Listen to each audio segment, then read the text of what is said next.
যে কোনো বেকারি আইটেমকে এবং ফাস্ট ফুড আইটেমে যেই মেয়োনিজটা দেওয়া থাকে তার থেকে বেশি সুস্বাদু করে আজকে তৈরি করে দেখাবো মেয়োনিজ এবং গ্রিল সস।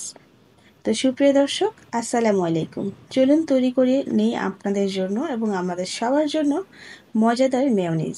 আর এই মেয়োনিজটা তৈরি করার জন্য লাগবে স্বাভাবিক তাপমাত্রার ডিম, আর লাগবে কালো গোলমরিচ, তবে সাদা গোলমরিচটা দিতে পারবেন। আর দিতে হবে এখানে সাদা সরিষার গুঁড়া। এখন আমরা দিয়ে দিব দুটো রসুনের কোয়া, আর হাফ চা চামচ থেকে একটু কম পরিমাণে দিয়ে দিতে হবে এখানে লেবুর রস, তবে চাইলে এর পরিবর্তে সিরকা দিতে পারেন।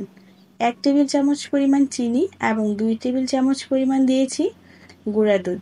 এখন দিয়ে দিচ্ছি মূল ইনগ্রিডিয়েন্টস, সেটা হচ্ছে তেল। এখানে আমি তেলটা কিন্তু অল্প অল্প পরিমাণ দিয়েছি। অবশ্যই অল্প অল্প পরিমাণ দিতে হবে, একসাথে বেশি দিলে কিন্তু মেয়োনিজটা স্টিকি হবে না। আর স্বাদ মতো লবণ দিয়ে ঢাকনাটা লাগিয়ে ব্লেন্ডারের এখন আমরা অন করে দিব সুইচ। তো আমরা এখন এই ব্লেন্ডারের মধ্যে দেওয়ার পর ব্লেন্ডারের সর্বনিম্ন যেটা থাকে, মানে আমার ব্লেন্ডারে 3 পর্যন্ত আছে, সেখান থেকে আমি 1 যে এটা আছে সেটা দিয়ে আমি এখানে ব্লেন্ড করে নিচ্ছি। একটু পরে আমি আবারও একটু তেল দিয়ে দিচ্ছি। আমি টোটাল এখানে 1 কাপ তেল দিয়েছি 6 বারে। 6 বারে এই তেলটা দেওয়ার পর অল্প অল্প করে দিয়ে ঢাকনা দিয়ে ঢেকে আবারও ব্লেন্ড করে নিচ্ছি।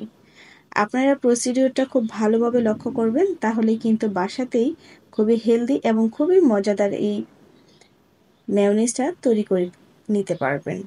আর এটা তৈরি করে কিন্তু বেশ কয়েকদিন পর্যন্ত সংরক্ষণ করা যাবে ফ্রিজের নরমাল চেম্বারে। দেখুন এটার কনসেন্ট্রেসি যখন এরকম হয়ে যাবে তখন আপনারা বুঝতে পারবেন। এটার ঘনত্বটা আমি আপনাদেরকে একটু দেখিয়ে দিলাম।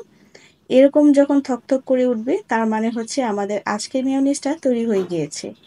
আর এই মেয়োনিজটা আপনারা ওই যে বললাম ফ্রিজে নরমাল চেম্বারে সংরক্ষণ করতে পারবেন। এখন এই মেয়োনিজটা দিয়ে কিভাবে আমরা গ্রিল সস তৈরি করব সেটা আপনাদের সাথে শেয়ার করছি। এখানে আমরা যে মেয়োনিজটা তৈরি করেছি এই মেয়োনিজের সাথে দিতে হবে পর্যাপ্ত পরিমাণে, এখানে আমি প্রায় 1 টেবিল চামচ পরিমাণ টমেটো সস দিয়েছি। তো টমেটো সসটা দেওয়ার পর ভালো করে মিক্স করে নিতে হবে এবং তৈরি হয়ে যাবে মেয়োনিজ। আর এই গ্রিল সসটা কিন্তু আপনারা যে কোনো কিছুর সাথে খেতে পারবেন। তো ভালো থাকবেন সবাই, আল্লাহ হাফিজ।